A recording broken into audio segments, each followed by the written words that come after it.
If you ask people to name the most dangerous animals, you'd hear lions, tigers, sharks. When you see a cute picture like this, you don't think cold-blooded killer. No claws, no fangs, just a charming grin. But the truth? Chimps are some of the most vicious and brutal animals you could ever encounter. Behind that innocent face lies a ruthless, unpredictable powerhouse. Stand for 911, where's your emergency? Oh, this is Sandy. 231 Rock River Road. What's the Send problem? the police. Send the police. Chimpanzees are fascinating creatures. They share 99% of our DNA and can mirror our emotions, our intelligence, even our affection. Chimps start off playful and affectionate as babies, a lot like puppies, but things change fast once they hit maturity, around age 5. Chimps stand about 5.5 feet tall and weigh around 150 pounds. They're also 5 times stronger than humans. There have been countless chilling instances of captive chimps turning on their owners, leaving them with catastrophic injuries, crushed limbs, disfigured faces, and shattered lives. One of the most infamous and terrifying cases was that of Charla Nash, who was attacked by a pet chimpanzee named Travis. Today we'll unravel the unsettling story of Travis and explore what really drove this pet to become a predator. Sandra Herold of Connecticut bought Travis, a baby chimp, for $50,000 and treated him like a human child. Travis wasn't your typical predator. He was a lovable chimp who wore clothes, drank wine, and lived like a human. But in one horrific moment, Travis reminded everyone of a terrifying truth. Nature doesn't play by our rules. He's killing my friend. Who's killing your friend? My chimpanzee. Oh, your chimpanzee is killing your friend. The conflict took place in a quiet suburban neighborhood in Stamford, Connecticut, a place where picturesque streets lined with manicured lawns and cozy homes gave off a sense of security and normalcy. It was here in this seemingly idyllic setting that the unimaginable unfolded. Inside Sandra Herold's home, the scene was even more surreal. Couches, coffee tables, and family photos sat alongside toys and food dishes meant for Travis, a 200-pound chimpanzee who lived as part of the household. Outside, a modest yard, fenced but hardly fit to contain the strength of a wild animal, gave Travis space to roam. But the events of that fateful day didn't come out of nowhere. The warning signs were already there, hidden beneath the illusion of a domesticated life. In fact, Travis had already shown hints of the wild, unpredictable power lurking beneath his friendly exterior. Back in 2003, years before the attack on Charla, Travis made headlines for another incident that should have raised alarm bells. It all started innocently enough. Sandra Herold and Travis were stopped at a red light, just another car in the flow of suburban traffic. But then, out of nowhere, a pedestrian threw an empty soda bottle at the car. The bottle smashed through the partially open window and hit Travis square in the face. Travis unbuckled his seatbelt, flung open the door, and bolted after the pedestrian.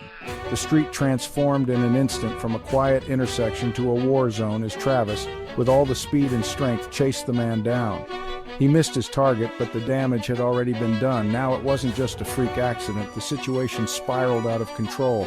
Police arrived on the scene only to be met with a chimpanzee more unpredictable and dangerous than they ever could have anticipated. They tried to coax Travis back into the car, but each time he would slip out, taunting them, chasing them in a twisted game of cat and mouse. For hours, the streets were held hostage by a 200-pound predator, a pet who had slipped the chains of domestication and revealed the raw, primal force lurking beneath. And yet, despite the chaos, despite the terror, the law did nothing. Connecticut lawmakers, shaken by the event, would go on to create a new law banning primates over 50 pounds as pets. But for Travis and his owners, the damage was already done. The law was too late, and no one thought it could escalate further. No one knew that this was just the beginning. A warning about the video we're about to show you. It may be upsetting to some viewers. A chimp attack back in February ripped off part of a woman's face, and on today's Oprah Winfrey show, Charla Nash revealed some of the damage. The day everything changed started like any other. It was an ordinary afternoon in Stamford. Travis had lived in the Herold household for years, blending into suburban life in a way that often drew smiles and disbelief. To neighbors, he was a spectacle, a chimp who wore human clothes, rode in the family car, and enjoyed glasses of wine. But beneath this humanized facade was an animal tethered to instincts beyond anyone's control. On that fateful day, Travis had grown restless. Reports suggest he'd taken a medication that may have affected his behavior. Perhaps it was the growing sense of confinement, the pressure of a life so far from his natural world. Whatever the trigger, something shifted inside him. He became erratic, pacing, agitated, and impossible to calm. Sandra Herold, hoping to soothe her beloved companion, called on her friend Charla Nash. Charla had known Travis for years and she believed she could help. But as she stepped out of her car and into that seemingly safe suburban yard, she walked unknowingly into the eye of a storm. Travis's eyes met hers, but there was no recognition, only fury. In a split second, tension exploded into terror. Travis lunged at Charla with all the force of a wild predator, his strength unimaginable, his fury unstoppable. The quiet neighborhood transformed into a nightmare as screams pierced the air and the true, uncontrollable nature of a wild animal played out in the most horrifying way possible. Charla tried to defend herself, but there was no escape. Travis's sheer strength was overwhelming. The chimpanzee, weighing over 200 pounds, was faster and stronger than anything Charla could have imagined. He knocked her to the ground, and in an instant he was on top of her. His powerful jaws sank into her face, tearing through her flesh, ripping away parts of her face, her hands barely alive.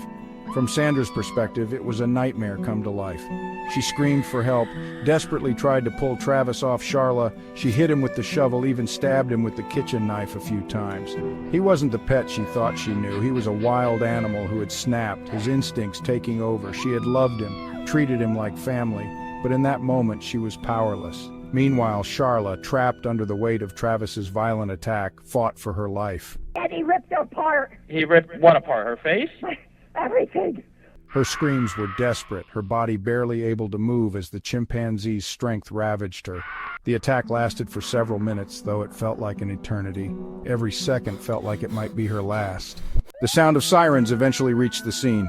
Officers arrived. Office, while opening the car doors, was met with a chimp staring at him and showing his bloody teeth.